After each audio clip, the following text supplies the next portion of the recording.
अस्सलाम वालेकुम फ्रेंड्स, कैसे हैं आप सब। उम्मीद करता हूँ सब बिल्कुल ठीक ठाक होंगे। मैं बिल्कुल ठीक ठाक हूँ अल्हम्दुलिल्लाह।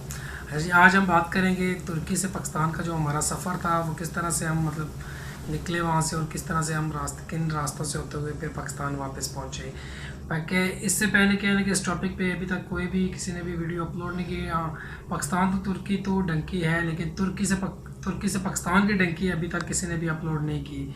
उस हवाले से क्या है कि मैं इंशाल्लाह आपको बताऊंगा कि हम किस रास्ते से आए हैं और क्या क्या हमारे साथ रास्ते में किस तरह से हमने ईरान बॉर्डर क्रॉस किया और किस तरह से हम पहुँचे हैं। सबसे पहले इससे पहले अगर आपने मेरी वीडियो देखी है तो उसमें मैंने आपको बताया था कि हम यकम जो है मार्च, तीसरा मंथ था, जैसे इस्तांबुल में बर्फ़बारी स्टार्ट हो गई थी। क्योंकि हमने पहले जो हमारा माइंड था वो यही था कि हम 6 तारीख को निकलेंगे। फिर एकदम से हमने अपना प्लान जो है वो एक चेंज किया कि 6 दिन आते हुए लगते हैं, और 6 दिन में 6 तारीख तक हमने बोला हुआ है, तो 6 तारीख तक इंशाल्लाह हम घर में होंगे। हम इस हवाले से अपना माइंड सेटअप बना के कहें कि वहाँ से फिर निकले हैं। लेकिन उस हवाले से कह लेंगे कि क्या वजह थी और किस तरह से हमें 14 दिन या 15 दिन लग गए रास्ते में पाकिस्तान आते हुए, क्या वजह थी और क्या हमारे साथ किस तरह से हम यहाँ पे पहुँचे हैं, वो सारा इंशाल्लाह मैं आपके साथ अपनी जो कहने के सफ़र है वो आपके साथ शेयर करूँगा। उस हवाले से कह लें कि हमने जैसे टिकट ली दोगो ब्याजित की वापस, जो दोगो ब्याजित जैसे कह लें कि ईरान के साथ जो बॉर्डर के साथ थोड़ा नज़दीक तरीक इलाका है उसको दोगो ब्याजित कहते हैं, जिसे बॉर्डर एरिया कहा जाता है। वहाँ पे आने के लिए हमने टिकट ली। टर्मिनल से टिकट लेने के लिए ये पासपोर्ट होना ज़रूरी है। पासपोर्ट किसी का भी हो सकता है, मैंने आपको बताया था। तो उसमें के उस हवाले से कह लें कि काफ़ी ज़्यादा दोस्त हमारे जो लीगल आए हुए थे या जिनके पास तुर्की स्टेमनिक था, उनका पे हमने अब वो 5 टिकट ली, और इस तरह से हमने अपना सफ़र का कह लें कि वहाँ से आगाज़ किया। तो हम जो है वो वहाँ से कह लें कि 1 तारीख को वहाँ से निकले हैं। पहले तो कह लें कि जैसे हम टर्मिनल में पहुँचे तो जो होता है ड्राइवर, उन्होंने बोला कि शायद मे बी पुलिस का यहाँ पे हो थोड़ा सा इशू हो, तो हम आप लोगों को ये नहीं बिठा सकते, आपने टिकट कैसे लिए हैं तो हम आपको नहीं ले जा सकते। तो फिर उन्होंने बोला है चेकिंग चेकिंग वो सारा कुछ करवा करके, तो उन्होंने बोला नहीं कोई इशू नहीं है, आप बैठ जाओ।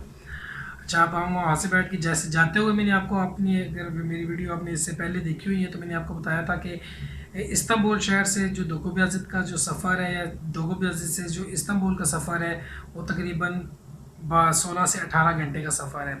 अब वो जब सफ़र स्टार्ट हुआ, जिसमें कह लें कि रास्ते में अनकरा या सारा ये क्रॉस करते हुए आते हैं, 2-3 जगह कह लें कि होटलों पे भी गाड़ी रुकती है, 5-6 स्टॉप होते हैं वहाँ पे।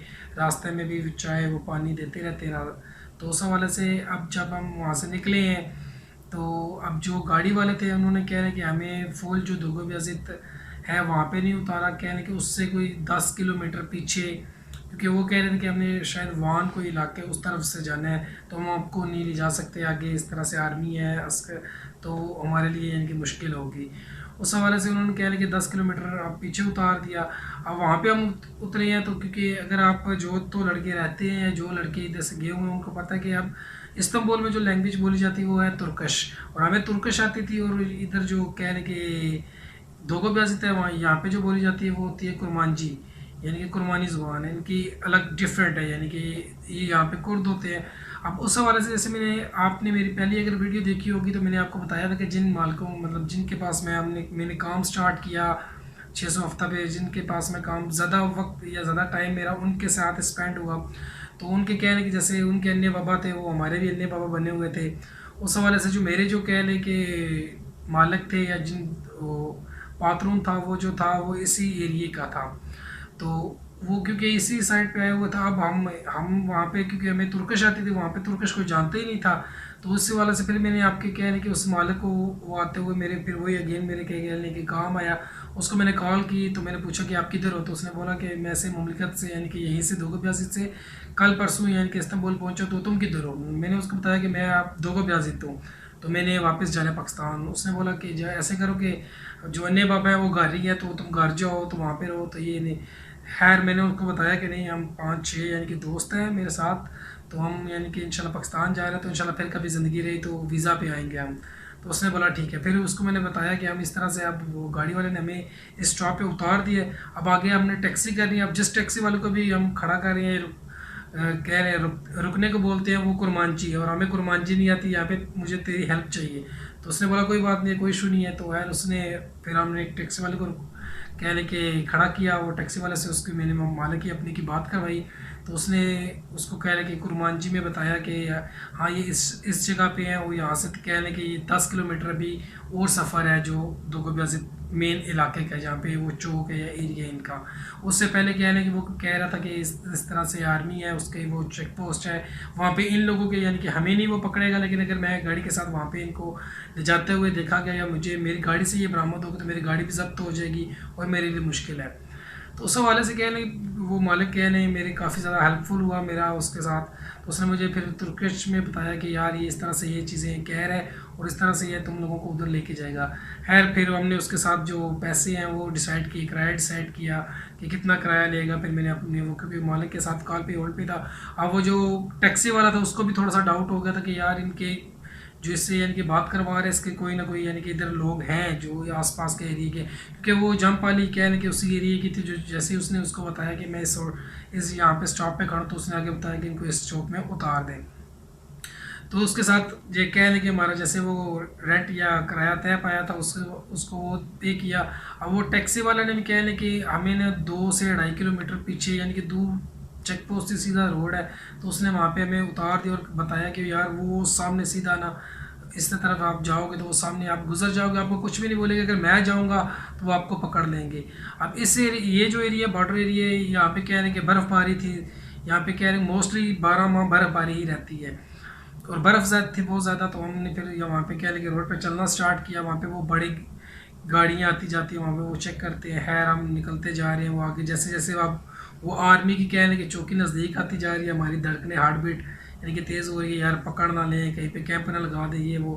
खैर हम कह रहे कि दुरूद शरीफ और आयतुल कुर्सी पढ़ते हुए खैर उनके पास से निकल गए। अब जैसे वो हमने क्रॉस किया यानी कि वो चौक जिसका हमने हमारे साथ वो उसने मेरे मालिक ने बताया था कि वैसे वो चौक आएगा। अब उससे आगे जैसे था हमने फिर अपना जो इधर था हमारा एजेंट जिसको कह लें कि तुर्की में था, हमारी पेमेंट इसके हवाले से हुई थी, तो उसने हमें आगे जो ईरानी एजेंट था उसका रब्ता नंबर दिया हुआ था, उसको हमने कॉल की कि इस तरह से हम वो क्रॉस करके आ गए, तो अब हम इस पॉइंट पे हैं। तो उसने बोला कि आप इसी जगह पे जिस जहाँ पे भी हो इससे रोड से हट के थोड़ा सा नीचे बैठ जाओ, तो एक आदमी आएगा वो आपको ले जाएगा। खैर उस हवाले से कह लें कि अब तकरीबन हम 10 से 15 मिनट हट के बैठे होंगे, तो एक फिर आदमी यानी कि लड़का आया, अफ़गानी था या उधर कहीं तक कुरमांजी था, वो आया। वो पहले ऐसे सीधा गया, फिर इधर गया, फिर उसने हमें कॉल की, तो उसने बताया कि हमारा ईरानी एजेंट का नाम बताया कि उसके 5 नफ़र हो। तो इतना थोड़ा सा कुरमांजी में मुझे कुरमांजी जाने ये वो थोड़ा सा मुझे आता नफ़र बोला उसने कि 20 नफ़र। तो मैंने बोला हाँ 5 बंदे हैं। तो उसने बताया कि ऐसे ऐसे मैं ये कलर का मैंने पहना हुआ है, तो आप मेरे साथ जैसे यानी कि मैं चलता जा रहा हूँ आगे आगे, आप मेरे पीछे पीछे चलते आओ। अब हम कह रहे कि अपने एजेंट जैसे ईरानी एजेंट था उस वाले से उसको कॉल की, तो बताया उसके इस तरह से इसने कपड़े पहने हुए और आपके नाम बता रहा है। उसने बोला हाँ मेरे बंदे, आप इसके साथ चलते जाओ, कोई मसला नहीं है, कोई इशू नहीं है। अब उस हवाले से कह रहे कि अब वो आगे आगे चल रहे हैं, हम पीछे पीछे चल रहे हैं उससे। तकरीबन 1.5 से 2 घंटे वो चला होगा। फिर एक रोड पे उसने फिर वो नीचे उतारा गलियों से करते करते एक जगह या एक घर में कह रहे जिसे सेफ कहा जाता है, तो वहाँ पे उसने जाके हमें बिठा दिया।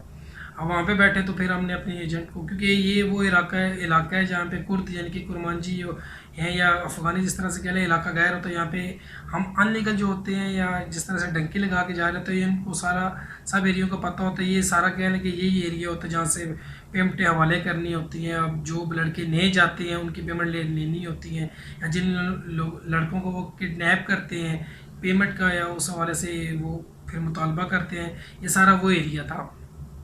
खैर हमारी वहाँ से यानी कि उस वहाँ पे हम चले गए अब सेफ पे बैठ के वहाँ पे जाके।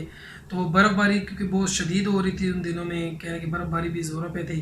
वहाँ पे हम जैसे ही अब जाके बैठे हैं, तो हमने अपने एजेंट को साथ यानी कि रब्ता किया कि हम पहुँच गए, तो हमने अब आगे कब निकालना है। उसने बोला कि बॉर्डर एरिया पे इस तरह से कि बर्फ़बारी बहुत ज़्यादा है, एक दिन इंतज़ार करो। हमने बोला चलो ठीक है कोई बात नहीं, सफ़र की वो एक दिन हमने गुजारा वहाँ पे। अब दूसरा दिन आया तो दूसरा दिन भी कहीं वो कह रहे कि यहाँ से अफ़गानी और दूसरे लड़के भी वहाँ पे गए होते हैं, क्योंकि हमें अब तुर्कश आती थी और हम क्योंकि लीगली इस तरह से हम जा रहे थे। हमारा अब जैसे जाते हुए था कि हम 3 दफ़ा कह रहे कि पेमेंट करके तो फिर आगे हम पहुँचे थे, लेकिन वापसी भी हमारा ये था कि हम एक यानी कि वो भाई जिस के थ्रू जाएंगे उसके डायरेक्ट हमारे जो एजेंट ईरानी एजेंट था उसके साथ बात थी, तो उसको उसने बताया कि ये मेरे भाई हैं इसमें, यानी कि मेरे भाई हैं, तो वो आ रहे हैं वापस। उस हवाले से अब जैसे जाते हुए सख्ती थी, उस हवाले से आते हुए इतनी मुश्किलात या वो नहीं था। अब यहाँ पे हम क्या है ना कि जैसे दूसरा दिन हुआ, फिर दूसरी शाम हो गई, फिर हमने उसको कॉल पूछा यार कब निकालना है। उसने बोला यार मेरी इस तरह से और भी आदमी आ रहा है, तो बर्फ़बारी बहुत ज़्यादा है, आप बीमार हो जाओगे, मर जाओगे, ये वो, जल्दी नहीं करो, मैं आपको इस इलाके दूसरे एरिया से निकालूंगा, वो इलाका यानी कि एरिया भी क्लियर नहीं हो रहा। तो हम क्योंकि अब माइंड सेटअप बना के निकल आए थे कि हमने अब जाने ही जाना है वापस, तो हम उससे कह रहे थे यार बर्फ़बारी है जो भी है हमें निकाल। क्योंकि जैसे जाते हुए मैंने आपको बताया कि हमने बॉर्डर जैसे क्रॉस किया था, वो कह रहे कि कानों वाला जो एरिया था या जिस तरफ से वो थे, वापसी पे मोस्टली इसी रास्ते से क्रॉस करवाते हैं, लेकिन हमें उन्होंने इस रास्ते से क्रॉस नहीं करवाया। हम किस रास्ते से आए हैं वो इंशाल्लाह आपको आने वाली अपनी अगली वीडियो में बताऊंगा किस तरह से हमारा ये सफ़र रहा। कुछ सब दोस्तों से यार एक गुजारिश है कि मेरे चैनल को सब्सक्राइब कर दिया करें और बेल आइकन को भी प्रेस कर दें, क्योंकि मोस्टली जो लोग या दोस्त हैं वो मेरी वीडियो देखते ज़रूर लेकिन चैनल को सब्सक्राइब नहीं कर रहे। उस हवाले से यार आपसे सबसे रिक्वेस्ट है कि मेरे चैनल को भी सब्सक्राइब कर दिया करें और जो साथ बेल का आइकन है उसको भी प्रेस कर दिया करें, ताकि मेरी जो भी नई आने वाली वीडियो है सबसे पहले